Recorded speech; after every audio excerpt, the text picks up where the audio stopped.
మీతో దేవుని చిన్నమాట. ప్రియులారా, బాగున్నారా? మీరందరూ బాగుండాలని, వాక్యం చేత స్థిరపరచబడాలని మీ కొరకు ప్రార్థిస్తున్నాను. ఈరోజు దేవుని వాక్యం కీర్తనల గ్రంథం 12వ అధ్యాయము 2వ వచనం. అందరూ ఒకరితోనొకరు అబద్ధములాడుదురు, మోసకరమైన మనసు గలవారై యాచికములాడు పెదవులతో పలుకుదురు. ప్రభునందు ప్రియులారా, ఈ అంత్య దినాల్లో మోసం అనేది సాతాను ఉపయోగించబోయే శక్తివంతమైన ఆయుధంగా ఉండబోతున్నది. గోధుమలు గురుగులను గూర్చిన ఉపమానం 3 అంచెలుగా పెరిగినట్లుగా ఆపద్దం ఉండబోతుంది. మొదటగా విత్తుట, రెండవదిగా విత్తినది ఎదుగుట, మూడవదిగా కోయుట. విత్తనం అనే మాట మానవ జీవితానికి సాదృశ్యంగా ఉంది. క్రీస్తు తన మనుషులను లోకంలో విత్తుచున్నాడు. సాతాను కూడా తన మనుషులను లోకం అనే పొలములో విత్తుచున్నాడు. కోతకాలం వచ్చే వరకు కలిసే ఉంటారు. అంత్య దినాల్లో గురుగులు అనబడే సాతాను మనుషులు తమ వికృత రూపాన్ని చూపిస్తారు. గురుగులను దేవుడు ఎందుకు ముందే పెరిగివేయలేదంటే దానికి తగిన సమయం ఇంకా రాలేదు కనుక అది ఇంకా ఎదుగుతూనే ఉన్నాయి. సాతాను గోధుమలను ఎందుకు పెరిగివేయడం లేదు? అది వాడు చెయ్యలేడు కనుక. ఎందుకంటే దేవుడు వానికి ఆ శక్తిని ఇయ్యలేదు.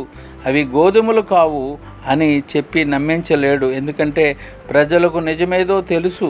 అందువలన లోకంలో గోధుమలను పోలి ఉండే గురుగులను చల్లుతున్నాడు.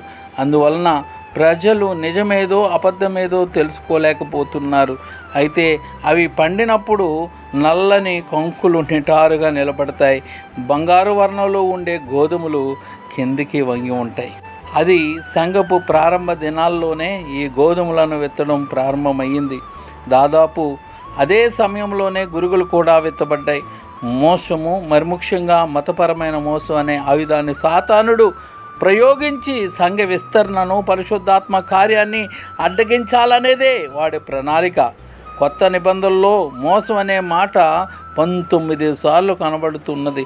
ప్రతి చోట ఈ మాట సాతానుతోనూ వాడి కార్యాలతోనూ కలిసి ఉంటుంది. మారు మనసు పొందని వారందరూ నశించుచున్నవారే. అబద్ధ ప్రవక్తలు, అబద్ధ బోధకులు, సాతాను యొక్క ప్రణాళికకు సహకరిస్తున్న వారందరూ సాతాను సంబంధికులే. యేసు ప్రభు దినాల్లో ఉన్న యూదా మత పెద్దలు ఆయనను వ్యతిరేకించి చంపడానికి ప్రణాళిక వేసినందున మీరు మీ తండ్రి యొక్క అపవాది సంబంధులు అని వారిని ఉద్దేశించి ప్రభు అన్నాడు కదా. ఈ దినాల్లో సాతాను దొంగ అపోస్తులను విత్తుతున్నాడు, దొంగ బోధకులను విత్తుతున్నాడు. జాగ్రత్తగా ఉందాం.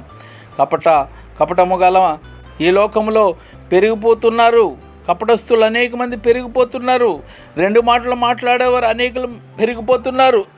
మనసుకులు అనేక మంది పెరిగిపోతున్నారు. అబద్ధములు ఆడేవారు అనేక మంది పెరిగిపోతున్నారు.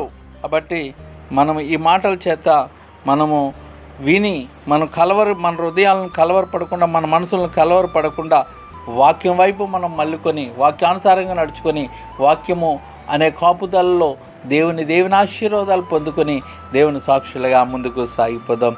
మే గాడ్ బ్లెస్ యూ ఆల్. దేవుడు మిమ్మలను మీ కుటుంబాలు బహుగా దీవించును గాక. ఆమేన్.